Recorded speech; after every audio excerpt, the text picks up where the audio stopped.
Bonjour et bienvenue à un autre épisode de la chaîne Astres et Stars. Dans cette série consacrée à mon défi Messier, mon objectif est de photographier les 110 objets du catalogue Charles Messier en partageant chaque étape du processus, soit le matériel, l'acquisition, le traitement et les connaissances que j'ai appris en chemin. Aujourd'hui, je vous amène à la découverte de la nébuleuse M97, mieux connue sous le nom de la nébuleuse du Hibou. À première vue, on dirait une simple tache circulaire. Pourtant, derrière cette apparence trompeuse, se cache une des nébuleuses planétaires les plus célèbres du ciel, dont la forme rappelle étonnamment celle du visage d'un hibou. Voyons pourquoi cet objet mérite une place dans votre liste d'observations et ce qu'il faut savoir pour réussir à le photographier. M97 est une nébuleuse planétaire située dans la constellation de la Grande Ourse. Malgré l'appellation de nébuleuse planétaire, elle n'a aucun lien avec les planètes. Il s'agit plutôt d'un nuage de gaz expulsé par une étoile semblable à notre Soleil lorsqu'elle arrive à la fin de sa vie. Son surnom de nébuleuse d'Hibou provient des deux régions un peu plus sombres qui sont visibles dans le gaz et qui évoquent les yeux d'un hibou. Au centre de M97 se trouve une naine blanche extrêmement chaude qui illumine les couches de gaz éjectées il y a de cela plusieurs milliers d'années. La nébuleuse est située à environ 2500 années-lumière de la Terre et mesure approximativement 2,6 années-lumière de diamètre. M97 n'est pas l'objet du catalogue Messier le plus spectaculaire, mais sa forme reste quand même intéressante. Pour obtenir une image convaincante, il faut accumuler suffisamment de temps d'intégration afin de passer d'une simple sphère diffuse et de révéler les différentes structures internes tout en conservant les étoiles naturelles autour de la nébuleuse. À proximité se trouve également M108, une galaxie vue par la tranche. Les deux objets peuvent être photographiés ensemble avec plusieurs configurations optiques. On ne la verra pas dans l'image que je vais vous présenter.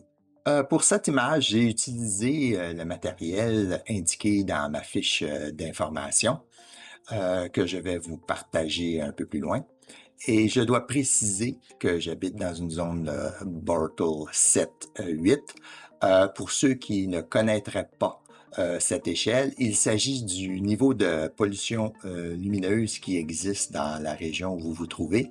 Pour ceux qui ne sont pas familiers avec l'échelle Bartle, il s'agit d'une échelle qui va de 1 à 9, 9 étant en plein centre-ville, donc le pire scénario possible. Comme je le fais présentement, je documente chaque séance dans ma base de données Google Sheets afin de conserver toutes les informations importantes, soit le télescope, la caméra, la monture, le filtre, le temps d'intégration et le nombre de pauses. Vous allez pouvoir voir ça dans la fiche un peu plus tard. Cette méthode va me permettre de comparer mes résultats au fil des années et d'améliorer progressivement mes techniques. Pour cette image, j'ai utilisé mon Celestron 8SE avec un pare-buée installé sur une monture HEQ5. La caméra était une ASI 533 et le filtre utilisé était le SVBONY UHC. J'ai réalisé seulement 10 pauses de 120 secondes pour un total de 20 minutes d'exposition, ce qui est très peu. Et voici le résultat de l'empilage des images brutes avant traitement. Le traitement de cette image est très simple puisque j'en étais à mes débuts et que j'ai pris cette information de mes archives.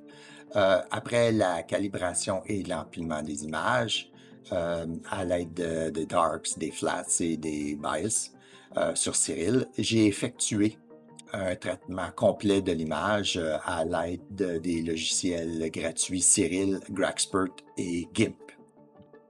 Puisque l'objectif de cette série est avant tout de découvrir les objets du catalogue Messier, je ne vais pas montrer chacune des étapes du traitement puisque ces techniques sont expliquées en détail dans ma vidéo consacrée à la calibration et au traitement d'image. Je vais indiquer le lien à ce vidéo en bas dans la description.